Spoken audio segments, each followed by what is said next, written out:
السلام علیکم ورحمۃ اللہ وبرکاتہ۔ آج ہم جس موضوع پر بات کرنے جا رہے ہیں وہ بہت ہی نازک اور اہم ہے۔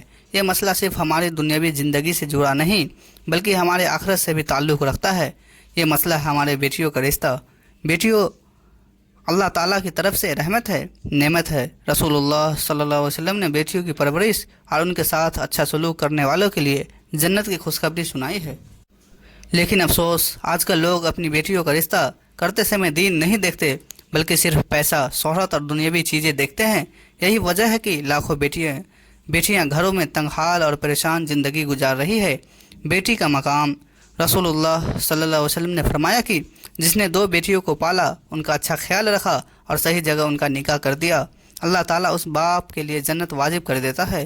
سوچئے، بیٹی کا صحیح جگہ نکاح کرنا جنت کا سبب بن سکتا ہے۔ بیٹی باپ کے دل کا سکون ہوتی ہے، وہ گھر میں رونق ہوتی ہے، وہ اللہ کی امانت ہوتی ہے۔ اگر ماں باپ اس امانت کو غلط جگہ سونپ دے تو یہ یاد رکھیے کہ اللہ تعالیٰ ماں باپ سے بھی پوچھے گا۔ حضرت علی رضی اللہ عنہ کی نصیحت۔ حضرت علی رضی اللہ عنہ نے فرمایا، اپنی بیٹیوں کا رشتہ 3 طرح کے گھروں میں مت کرنا، ورنہ تمہاری بیٹیوں عمر بھر دکھ اور پریشانی میں رہ جائے گی۔ یہ نصیحت صرف اس دور کے لیے نہیں تھی بلکہ قیامت تک آنے والے مسلمانوں کے لیے ہے۔ پہلا گھرانہ، فاسق فاجر لوگ۔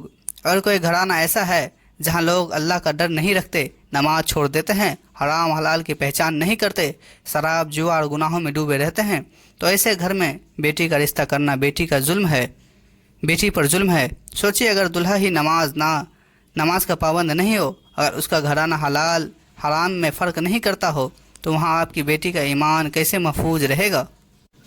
واقعہ، ایک صحابی کی بیٹی کا رشتہ ایسے گھر میں ہوا جہاں دینداری نہیں تھی۔ شادی کے بعد بیٹی روز ماں باپ کو رو کر خط لکھتی تھی، ابا، آپ نے مجھے ایسے گھر میں کیوں بھیجا جہاں اللہ کا نام تک نہیں لیا جاتا؟ کاش آپ نے میرا رشتہ کسی غریب لیکن دیندار گھر میں کیا ہوتا۔ یہ واقعہ ہمیں سکھاتا ہے کہ دینداری ہی اصلی دولت ہے۔ دوسرا گھرانہ، جھگڑالو اور ظالم لوگ۔ اگر گھر ایسا ہے جہاں میاں بیوی ہر دم جھگڑتے رہتے ہیں، جہاں عورتوں پر ظلم ہوتا ہے، جہاں ساس سسر بیٹی کو نوکرانی سمجھتے ہیں، تو ایسے گھر میں رشتہ کرنا گناہ ہے۔ بیٹی نے محبت اور سکون کے لیے نکاح کیا تھا، اگر وہاں اسے ظلم ہی ملے تو اس کی پوری زندگی تباہ ہو جائے گی۔ واقعہ، ایک عورت کا نکاح ایسے گھر میں ہوا جہاں ہر روز جھگڑے ہوتے تھے۔ اسی ماں جب ملنے جاتی تو بیٹی کہتی، امی، آپ نے مجھے ایسا گھر کیوں دیا جہاں ہر وقت چیخ پکار اور مار پیٹ ہوتی ہے؟ اگر مجھے مائکے کی شانتی اور سکون یاد آتا ہے۔ تیسرا گھرانہ، لالچی اور دنیا دار لوگ۔ اگر گھرانہ ایسا ہے جہاں صرف پیسہ اور شہرت دیکھی جاتی ہے، جہاں دین کو اہمیت نہیں دی جاتی ہے، جہاں انسانیت سے زیادہ مال دولت کی قدر ہوتی ہے، تو وہاں رشتہ مت کیجیے۔ ایسے گھر میں آپ کی بیٹی کو کبھی محبت نہیں ملے گی، وہاں صرف دنیا کی چاہت ہوگی، نہ کسی کی اصلی انسانی احساس۔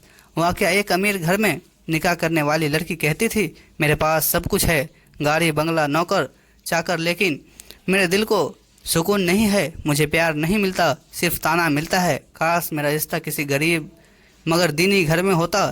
صحیح رشتہ کہاں کرنا چاہیے؟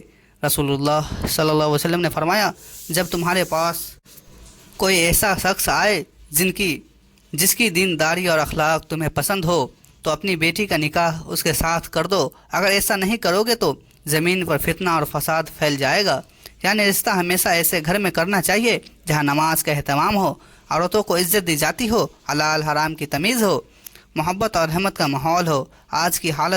آج لوگ بیٹی کا رشتہ کرتے وقت سب سے پہلے پوچھتے ہیں، لڑکا کہاں کام کرتا ہے، کتنی تنخواہ ہے، گھر میں کتنی جائیداد ہے، لیکن یہ نہیں پوچھتے کہ وہ نماز پڑھتا ہے یا نہیں، اس کا اخلاق کیسا ہے، دینداری کتنی ہے۔